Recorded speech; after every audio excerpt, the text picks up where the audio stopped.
Mesdames et messieurs, bonsoir. Soyez les bienvenus pour cette nouvelle édition de notre journal de 22 heures. À la une dans l'actualité.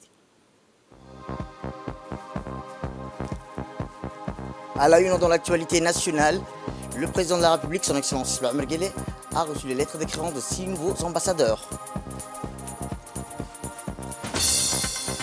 Et enfin, dans l'actualité internationale, une lueur d'espoir dans une situation désespérée. L'aide vers Gaza est arrivée aujourd'hui. C'était les titres. Merci si vous nous rejoignez. Eh bien, je vous dis dans le titre, le président de la République, son Excellence Ismaël Omar Guelleh, a reçu aujourd'hui, en milieu de matinée, au Palais de la République, les lettres de créance de 6 nouveaux ambassadeurs accrédités par leurs pays respectifs auprès de la République de Djibouti. En premier lieu de ces nouveaux ambassadeurs, c'est M. Khalid Fadi Mahmoud El-Azli, ambassadeur de la République d'Arabe d'Égypte auprès de la République de Djibouti. Le nouvel ambassadeur de la République d'Arabe d'Égypte, M. Khalid Fadi Mahmoud, à qui, dans une allocution faite devant le chef de l'État, a souligné sa motivation à contribuer au raffermissement des liens privilégiés et historiques entre les deux pays et les deux peuples. Mes collègues et moi-même, l'ambassade d'Égypte, n'auront de cesse à donner forme aux orientations stratégiques de coopération définies au plus haut sommet pour les deux pays, notamment lors des visites présidentielles mutuelles, a en ce sens déclaré, qui a relayé également la satisfaction pleine et entière du président égyptien, M. Abdel Fattah al-Sisi, qu'un renforcement continu caractérisant ces dernières années des liens d'échange, de solidarité et de collaboration entre la République de Djibouti et la République d'Arabe d'Égypte. Et bien, dans son allocution, le diplomate a tenu à illustrer la nature dense et fructueuse des coopérations unissant les deux pays à travers un inventaire général des projets stratégiques en cours d'aboutissement entre Djibouti et l'Égypte. Puis le chef de l'État, son Excellence Ismaël Omar Guelleh, a reçu M. Abdelmalek Mohamed Younis, ambassadeur de l'État de Libye.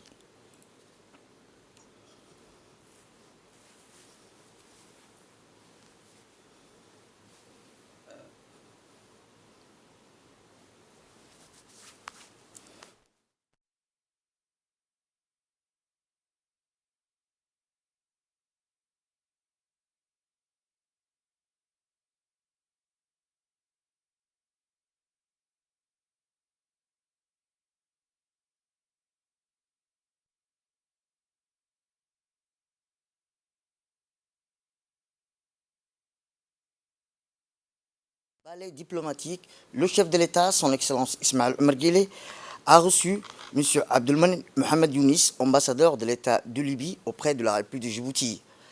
Lors de la remise de ces lettres de créance, le nouvel ambassadeur de l'État de la Libye auprès de la République de Djibouti, M. Abdelmalek Mohamed Younis, a fait une déclaration similaire. Il a, dans son intervention, fait lui aussi état de la détermination du président du Conseil présidentiel de l'État de la Libye, M. Mohamed Al-Manfi, à œuvrer à l'accroissement et au renforcement des liens d'échange, de solidarité et de coopération entre les deux pays et les deux peuples, distingués par une coopération bilatérale constructive, des consultations politiques et diverses questions et sujets d'intérêt commun. C'est dans cette déclaration félicite le nouvel ambassadeur de Libye à Djibouti qui a attiré sa volonté de travailler avec les responsables du gouvernement de Djibouti sous la supervision du président de la République, son Excellence Ismaël Omar Guelleh, pour insuffler une nouvelle dynamique au processus des relations fraternelles entre nos deux pays et nos deux peuples, a-t-il précisé l'ambassadeur.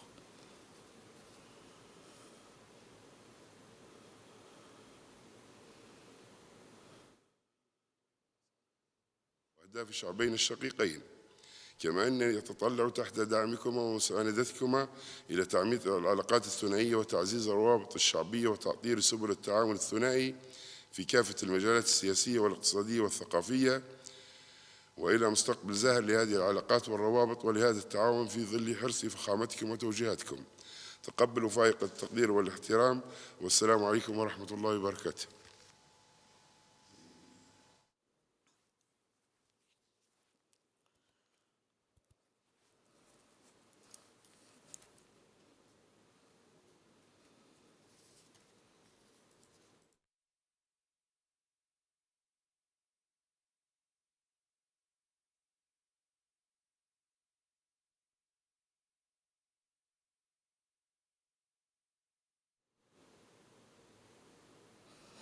Toujours dans ce ballet diplomatique, le président de la République, son Excellence Ismaël Omar Guelleh, a reçu ensuite les lettres de créance de 4 nouveaux ambassadeurs accrédités par leurs pays respectifs auprès de la République de Djibouti. Il s'agit de la nouvelle ambassadrice de Danemark auprès de la République de Djibouti, Mme Kira Smith. Eh bien, dans son intervention, la diplomate a d'abord salué le leadership politique du président, qu'a-t-elle dit, engage la République de Djibouti sur la voie de l'avenir, du développement et de la prospérité. C'est un honneur de présenter la lettre de rappel de mon ambassadeur.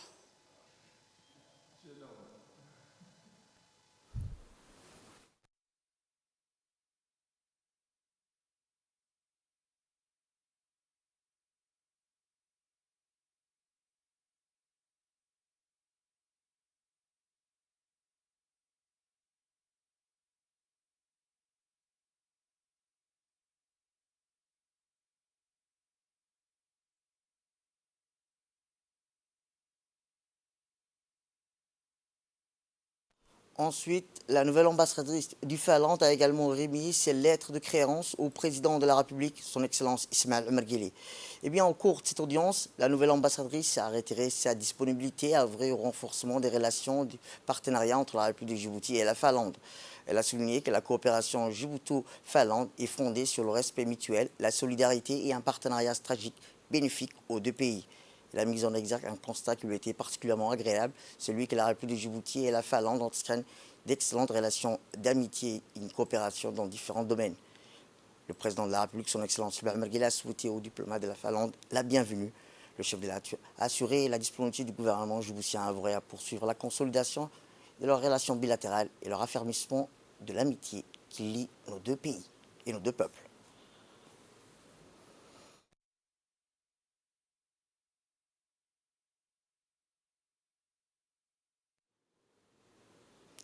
Toujours dans cet élan, c'est au tour de l'ambassadeur de la République de Guinée auprès de la République de Djibouti, M. El Hadj Nouk Kaba, qui a remis ses lettres de créance au président de la République, son Excellence Ismail Omar Guelleh. Le nouvel ambassadeur a saisi l'occasion de la remise de ses lettres de créance pour faire état de sa détermination à œuvrer au renforcement des liens d'amitié, d'échange et de coopération entre son pays et la République de Djibouti. De l'État, chef suprême des armées, m'accrédite auprès de vous en qualité d'ambassadeur extraordinaire et plénipotentiaire, représentant permanent auprès de l'Union africaine, ainsi que celle rappelant mon prédécesseur. La nature privilégiée des relations entre nos deux pays et la mesure de l'accroissement fulgurant caractérise nos liens d'échange, a-t-il ensuite noté avant de réitérer son engagement en faveur d'un plus grand raffermissement de ces rapports déjà fructueux. A-t-il déclaré le nouvel ambassadeur de la Guinée.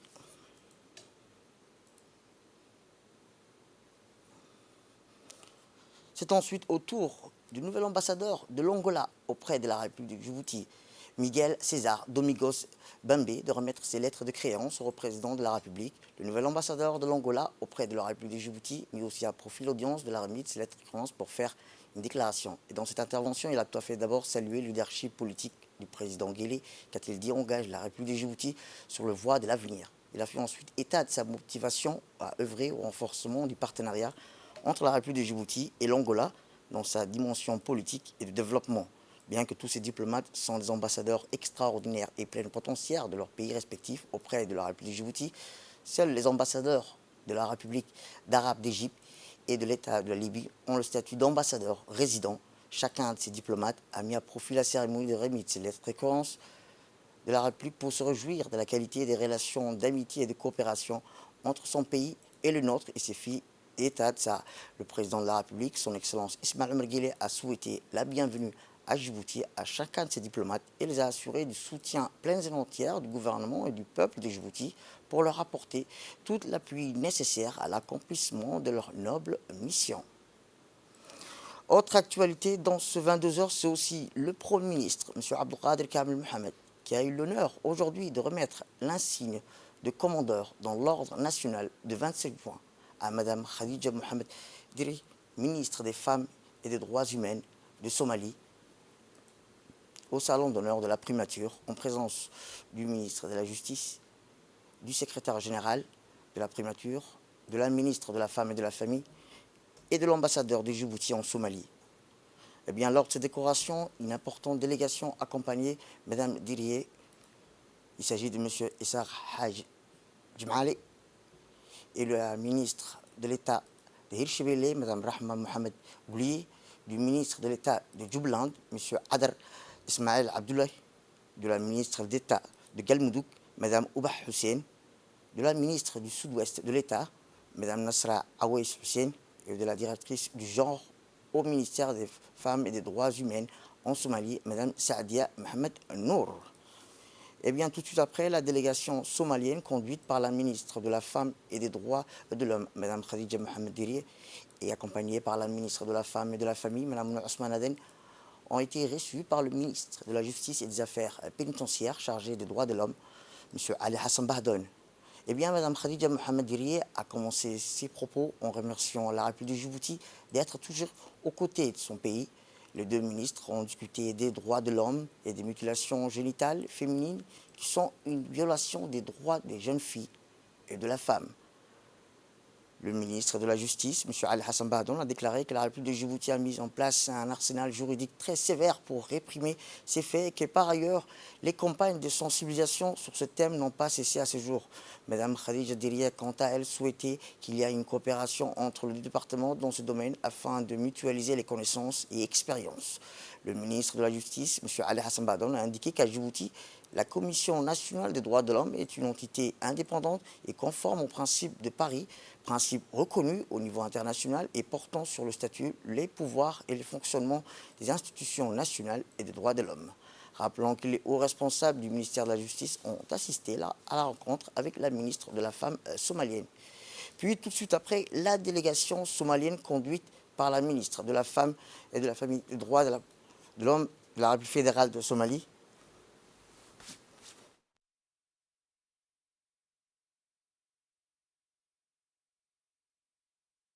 avec le ministre des Affaires musulmanes et des biens, Warf, Moumin Hassan Barre, introduite par la ministre de la Femme et de la Famille, Mme Mouna Ousmane Aden.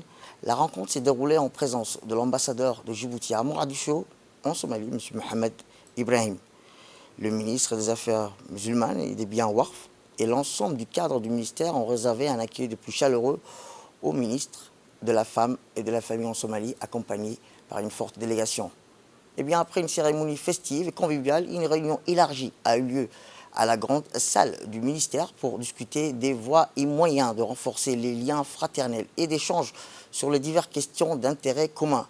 Eh bien, cette rencontre a été l'occasion pour les deux ministres de renforcer les liens de coopération entre les deux pays et à promouvoir les relations bilatérales entre les deux départements. Dans un mot de bienvenue, le ministre des Affaires musulmanes et des biens Warf s'est dit réjoui de l'excellent dalka Djibouti gaar ahaan wasaaradda haweenka iyo arrimaha qoyska oo casumaadda aqbalkeeda iyo imaasheen sabab u lahayd aniga iyo wafdigayga maanta waxaan ku faraxsanahay.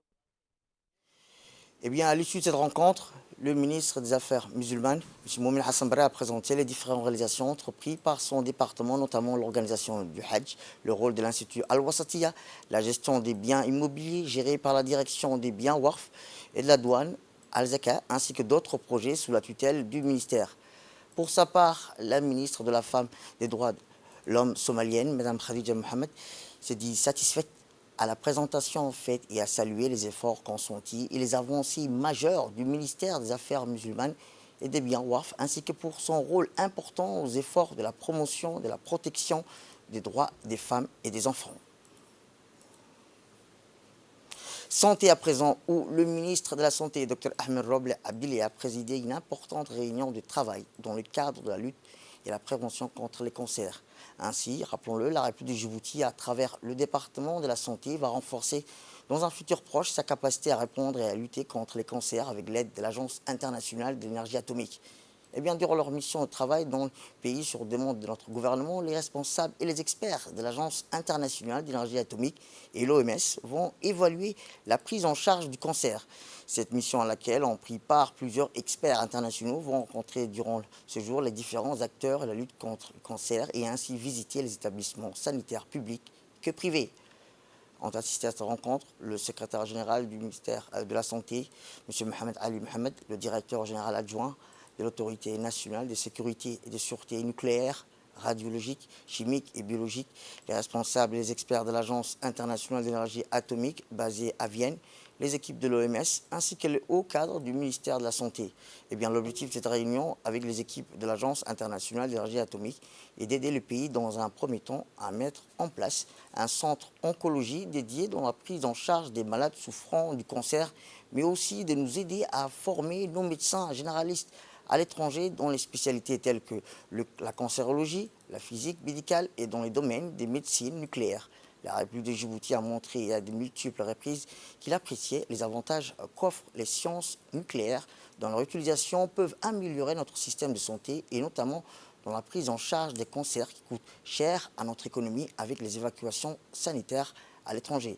Eh bien, le ministre de la Santé, Dr Ahmed Roble Abdillah, a profité de l'occasion pour remercier les experts de l'agence pour leur mission de travail dans le pays et a réaffirmé l'engagement du gouvernement pour le renforcement de la prise en charge du cancer en République de Djibouti avec la construction du futur centre d'oncologie qui sera dédié à la recherche et à la prise en charge des malades atteints de cancer.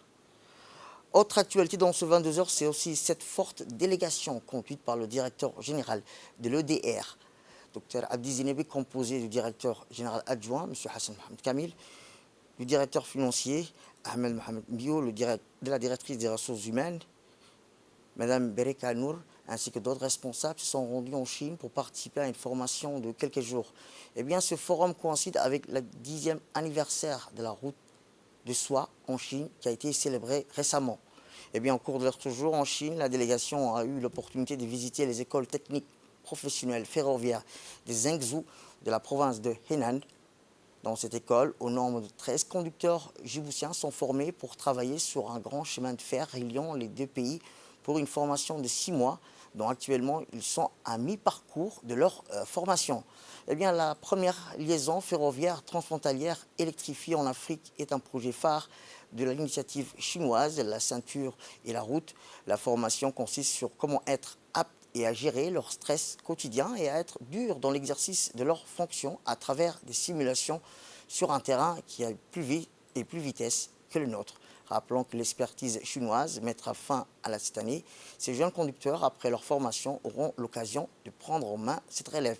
Pour rappel, ces jeunes conducteurs avaient obtenu le certificat de conduite de la part du ministère de l'Équipement et des Infrastructures de l'année dernière ou écoulée.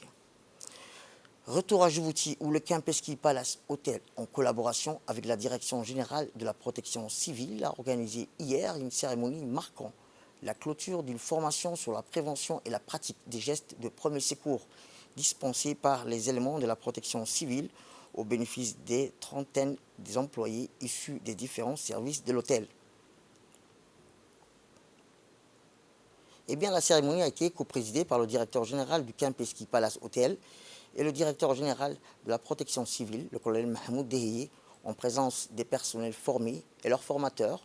Cette formation du premier secours, la troisième de son genre, a pour objectif d'éviter le pire en cas d'une malaise ou de risque potentiel, que ce soit personnel de l'hôtel ou ses clients avant l'arrivée des secours.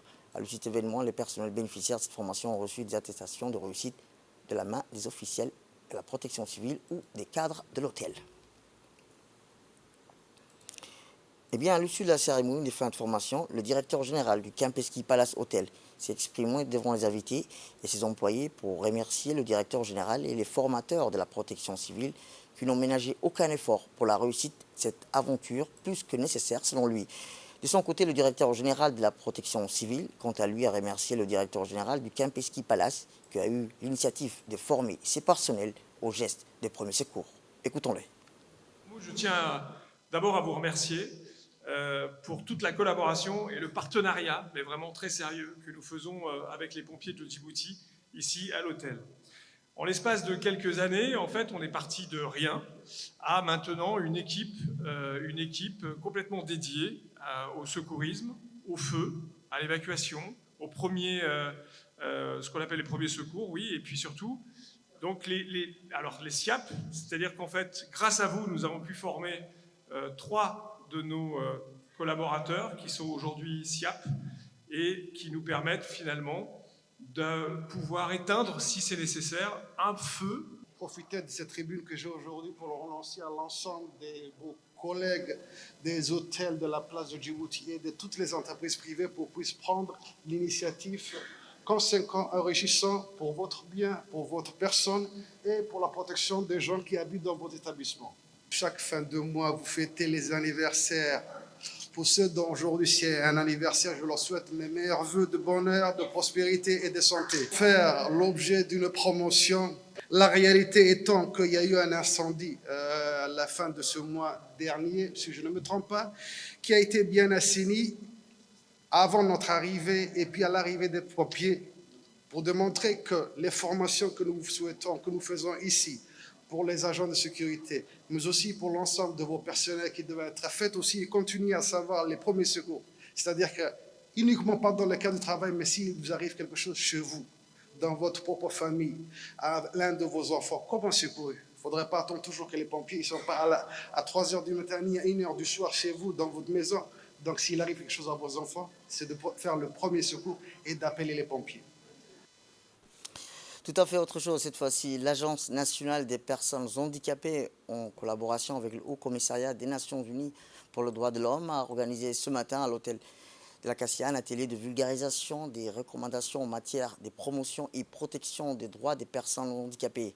Eh bien, l'ouverture de cet atelier s'est déroulée en présence notamment du directeur général de l'ANPH, le Al-Sa'id Mahmoud, et a vu la participation des délégations du Haut Commissariat des Nations Unies pour le droit de l'homme, les responsables de la NPH, les représentants des différentes institutions publiques.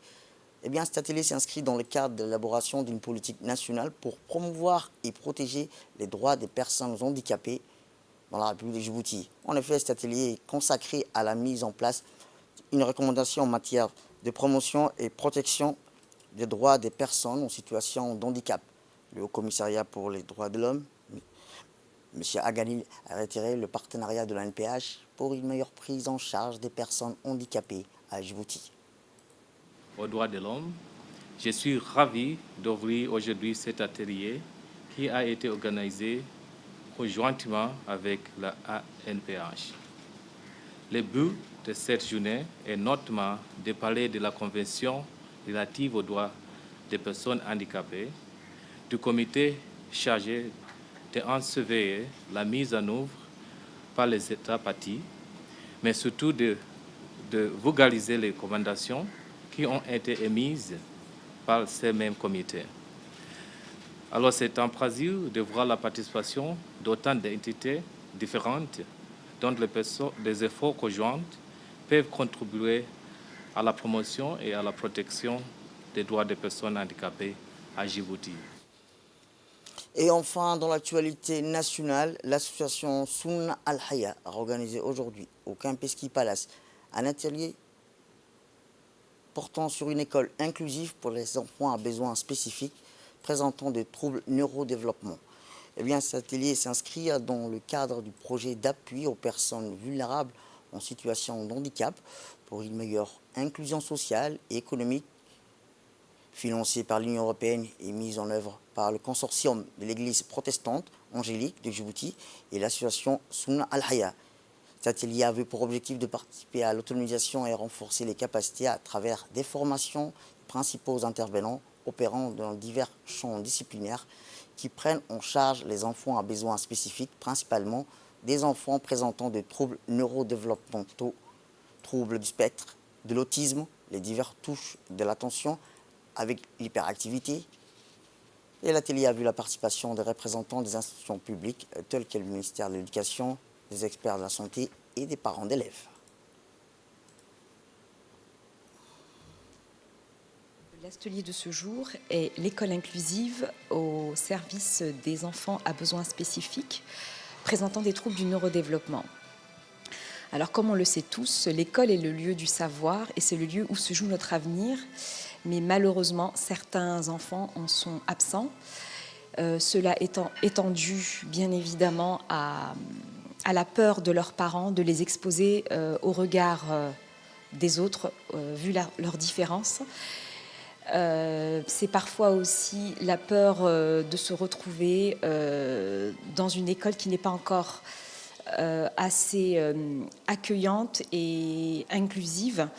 Donc nous savons également que l'école pour tous, sans distinction, est le cheval de bataille du président de la République, M. Ismaël Omar Guelleh, et qu'aujourd'hui, chaque enfant doit être accueilli dans les meilleures conditions dans nos écoles. Nous nous sommes rendus compte lors de certaines visites sur le terrain d'écoles publiques, préscolaires et de garderies communautaires que de nombreux enfants à besoins spéciaux étaient accueillis avec divers profils de troubles du neurodéveloppement.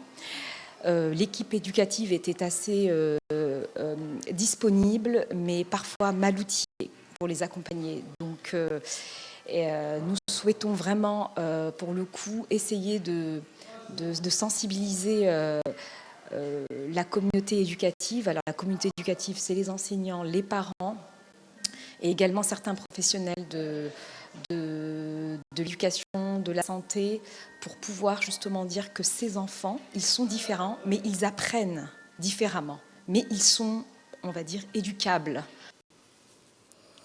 Et dans l'actualité internationale, comme je vous le disais, 17 camions d'aide ont traversé dimanche le terminal égyptien de Rafah en direction de la bande de Gaza, bombardé, assiégé par Israël. Il s'agit là du deuxième convoi destiné au territoire palestinien depuis le début de la guerre entre Israël et le Hamas. Du carburant a été également acheminé depuis Rafah. Le manque de carburant met en péril le fonctionnement des hôpitaux, en particulier les couveuses de plus de 120 nouveau-nés prématures, a averti l'UNICEF. Eh bien, samedi, après le passage du premier convoi, 20 camions de l'ONU avaient estimé que sa cargaison n'équivalait que 4% des importations quotidiennes de Gaza avant le début de la guerre et qu'au moins 100 camions par jour seraient nécessaires, soit au total 2,4 millions de Gazaouis pour moitié des enfants privés de tout. Et enfin, dans l'actualité internationale, dans l'une des régions côtières les plus défavorisées du Royaume-Uni, l'attention se porte à nouveau sur le péniche Bibi Stockholm, une barge de 3 étages équipée de 222 chambres affrétées par le gouvernement britannique pour une durée de 18 mois. Jusqu'à présent, seule une quarantaine de migrants ont été accueillis à bord, mais ils ont tous été rapidement relogés en raison de la découverte de légionnaires dans le système d'eau de la péniche. Aujourd'hui, la barge est considérée comme sûre et de nouveau en service, bien que son existence suscite des controverses. À Portland, dans Dorset, les demandeurs d'asile en attente est considérable, avec 175 000 personnes en attente d'être prises en charge au Royaume-Uni. C'est tout pour cette édition. Merci à vous de nous avoir suivis. Restez avec nous pour la suite de nos programmes télévisés. Le programme continue sur Télé Djibouti.